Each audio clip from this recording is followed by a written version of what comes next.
Você sabe o que é dívida pública? Como e por que ela é feita? E você sabe como ela pode afetar os seus investimentos? Recentemente, o Banco Central divulgou que a dívida pública bruta, que inclui governo federal, INSS, estados e municípios, terminou o ano em 89,3% do PIB, o maior patamar da história. O país já tinha um alto endividamento e com os gastos bilionários para enfrentar a pandemia, essa dívida aumentou. Agora, com o possível retorno do auxílio emergencial, ela pode crescer ainda mais. E o Cafeína de hoje explicará de uma forma bem fácil como a dívida do país pode afetar nossos investimentos e jogar uma luz nesse cenário de forma que você saiba identificar formas de manter o seu dinheiro seguro. Tudo isso e muito mais depois da vinheta.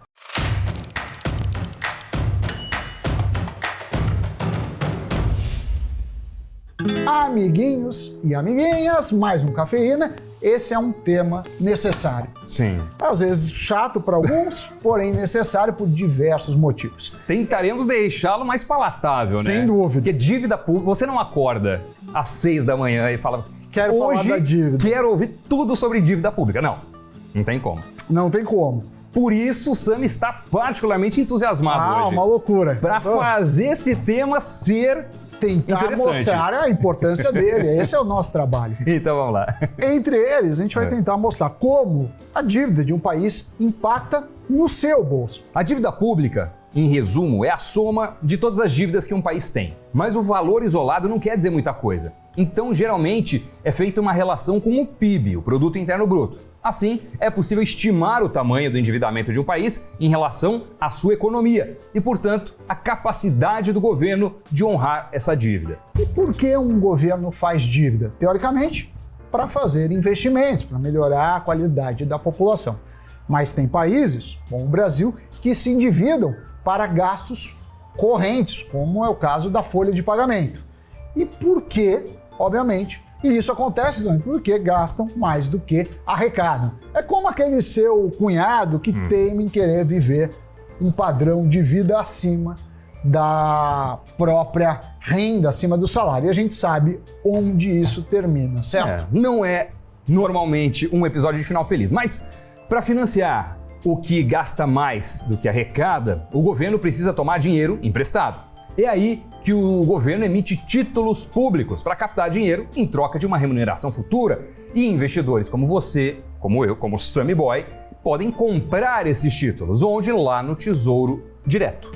E o Brasil gasta mais do que arrecada desde 2014. Isso sem contar o que o país gasta só para rolar os juros da dívida que tem. Estamos falando, nesse caso, dos gastos com salários de servidores, investimentos, a previdência, os gastos correntes. O governo federal arrecada entre 1,5 e 1,6 trilhão de reais por ano desde 2014.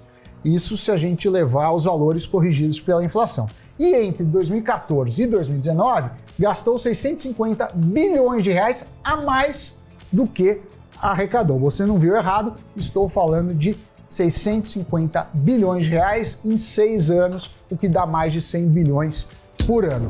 Isso fez com que a dívida pública em relação ao PIB, que era de 51% em 2013, dar um salto para 74% em 2019, mesmo contando a reforma da Previdência, o teto de gastos e todas as medidas que tinham como objetivo frear o crescimento. Lembrando que todas essas medidas tinham como objetivo frear o crescimento do endividamento. E aí o que aconteceu? Sim, veio ela, a pandemia. A arrecadação, claro, recuou.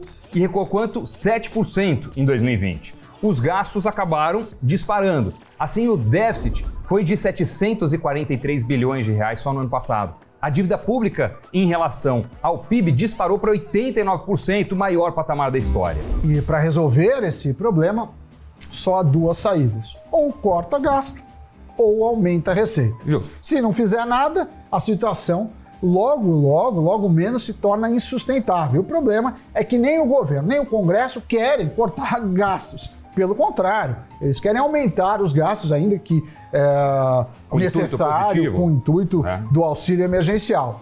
E, óbvio, também não querem criar receitas, porque isso significa criar impostos. Só que a conta não fecha. endividamento do país está piorando, a situação fiscal é cada dia pior. E por fim, para não falar que eu não disse, existe a opção de imprimir dinheiro. Mas a gente já sabe que se fizer isso, vai gerar inflação e todos nós pagaremos. Bom, vendo tudo isso, se você fosse emprestar dinheiro para o Brasil, o que você faria? Você é investidor, você é investidora.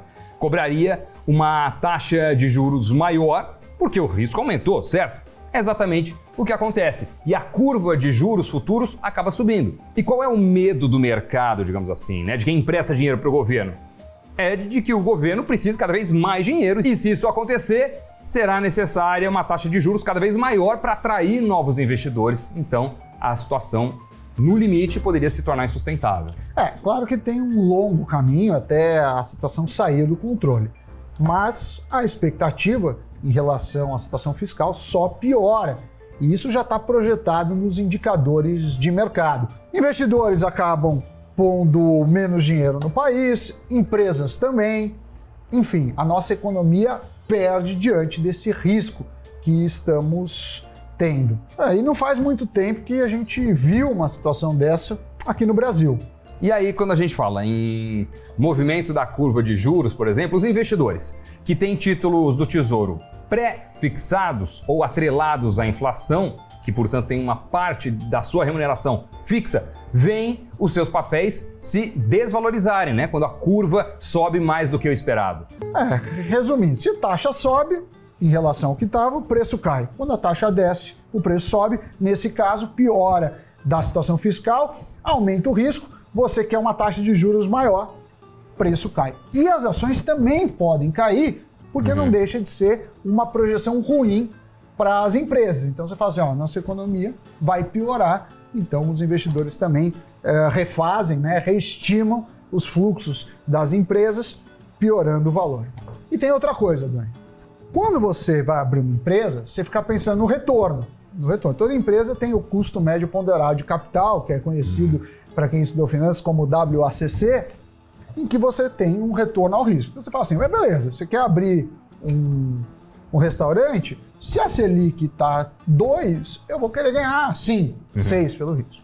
Se as taxas do governo sobem, os empreendedores vão pedir uma taxa maior acima. Então, se o governo estiver pagando 9, 10 no longo prazo, 10, 30 anos, você vai falar, não, eu quero 15, eu quero 20.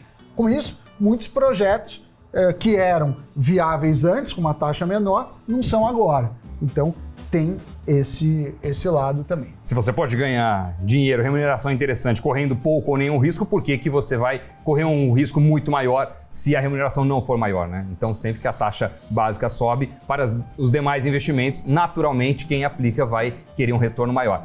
E aí tem uma outra questão. Se o governo consegue aprovar reformas, cortar gastos, controlar o endividamento, o cenário que se desenha nessa breve análise aqui, olhando para o retrovisor recente, passa a ser diferente, oposta até. A curva de juros futuros pode despencar, os títulos do Tesouro pré-fixado e atrelados à inflação de quem já tem os papéis podem se valorizar como patrimônio, né? Porque, como o Sami disse, a taxa cai, o preço do título sobe e quem é investidor comprou o título, então o preço subindo aumenta o patrimônio. E o governo passa a gastar menos para rolar o seu endividamento nesse caso, porque a taxa caiu. Mas não é o que acontece, Doni. Pelo contrário, o risco do Brasil é muito mais alto atualmente que os emergentes e está ainda crescendo. Então, só para compararmos, o Chile, nosso vizinho, terminou, o vizinho de porta, vizinho de continente, terminou 2020 com uma dívida PIB de 32%, o México de 55%, a China de 52%. Claro que a gente tem que comparar emergente com emergente, então a dívida brasileira de 89% é bem alta. E tem a questão também da credibilidade, do custo. Poxa, o Japão tem uma dívida de mais de 260% do PIB. Os Estados Unidos, 102%. Reino Unido, França, Canadá, também mais de 100% do seu produto interno bruto em dívidas. Mas são países que têm uma economia sólida, um histórico de bom pagador e, assim, esses papéis custam muito menos para o governo, né? Rolar essa dívida, rolar esse endividamento tem um preço menor, a taxa é baixinha. Sim. E aí tudo bem. Então não é apenas você olhar a proporção, qual é o percentual do PIB na forma de dívidas, mas também quanto custa essa dívida. Exatamente. Uma coisa é o tamanho da dívida, a outra é a taxa que ela cresce. Emergentes têm uma taxa muito maior, por isso que a gente vê países aí com 100% de PIB, como os Estados Unidos e tal, ok, e aqui no Brasil não é tão ok. E se você olha, passado recente, né, relativamente recente, Brasil, América Latina, existem muitos casos de calote, de moratória na história, né? O último calote aqui no Brasil foi no governo Sarney, década de 80, mas vizinhos, os argentinos, estão aí para mostrar que, eventualmente, as coisas reaparecem, né? Lá a situação completamente diferente da nossa, mas foi recente a situação de calote. Só para deixar claro que o Brasil ainda não está numa iminência de calote. Não, longe disso, exato. O que a gente está projetando é o que pode acontecer caso a situação fiscal continue se deteriorando. Então a gente está falando o seguinte, está devendo bastante, mas o problema não é só esse, o problema é que você está gastando mais do que você ganha, então vai aumentar esse gasto. Então você entra aí num ciclo problemático, por isso que a gente volta a falar das reformas que são fundamentais para pôr a economia nos eixos. Bom, tudo isso que a gente falou, Sammy Boy, né? Quando a economia sofre, quando a confiança no país se reduz, enfim, o que acontece, as empresas que atuam na economia também apanham. E as empresas que estão listadas na Bolsa de Valores, a mesma coisa. E os investidores que têm dinheiro aplicado, que compraram ações, também se prejudicam. Então, como resumo de tudo isso, acho que a gente pode tratar dessa preocupação, né? O Brasil não está numa situação dessas extremas que a gente está falando, estamos só olhando assim, se tudo continuar se deteriorando durante um longo período, o que pode acontecer lá na frente? Um pouco disso tudo que a gente está falando aqui. Então, para você, investidor, é interessante que o país seja visto com credibilidade, que tenha uma saúde financeira, que tenha um endividamento adequado para o porte da sua economia, para o custo de rolagem dessa dívida, e quando o ambiente financeiro da dívida pública é salutar, toda a economia se beneficia, as empresas que estão na Bolsa de Valores também, e você que investe em ações, é claro, também, porque as empresas vão se financiar a um custo menor, vão expandir suas atividades e todos serão felizes para sempre na Exatamente. economia. O problema só, assim, a gente sabe que não vai resolver o problema da dívida, nem precisa em um dia, em um mês. A questão é tendência, né? Então, 89% de dívida PIB, com tendência de aumento, e isso sim preocupa, isso sim precisa ser endereçado nas políticas econômicas. É isso aí. Muito bem, você chegou até aqui. Neste momento, é um tema denso, sabe? Tema denso, é importante, mas denso. Um tema robusto, mas nem tudo na vida é apenas gracejos. Exatamente. Não é? Então, estamos aqui para trazer a robustez que você precisa como investidor, como investidora. Exatamente, é a sua dose de inteligência financeira. E para isso, faz parte saber o que aconteceu no mundo, no Brasil. Chegou a hora do Giro de Notícias. Brasil e Colômbia vão investir em nanotecnologia para o tratamento de água. Pesquisadores brasileiros e colombianos pretendem desenvolver nanoplataformas para sensoriamento e remoção de poluentes nas águas. O projeto inicial tem duração de 3 anos e um valor estimado em mais de R$255 mil.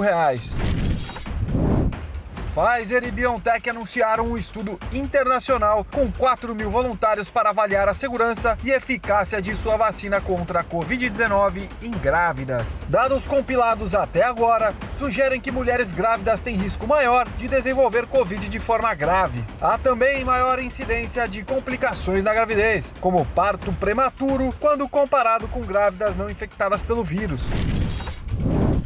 E os herdeiros do fundador do Walmart viram suas fortunas encolherem 11 bilhões de dólares depois que a maior varejista do mundo fez 2 anúncios. Um seria sobre os lucros abaixo das expectativas e outro sobre o aumento nos gastos do ano que vem. Com isso, as ações do Walmart caíram 5%, derrubando assim 24 bilhões de dólares de sua capitalização de mercado. A companhia também disse que vai aumentar o salário dos seus 425 mil funcionários. Mesmo assim, os Waltons seguem sendo a família mais rica dos Estados Unidos, segundo a Forbes. Depois do giro de notícias, vamos ver como foi o mercado financeiro, o comportamento das altas, das baixas, as ações que se destacaram. Pode rodar o fechamento.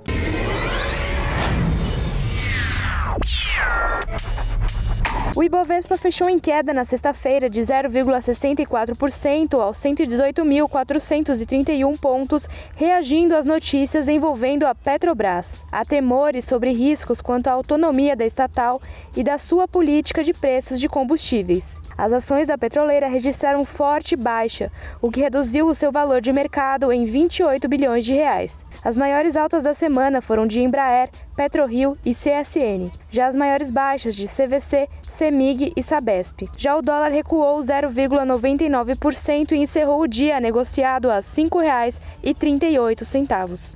Muito bem.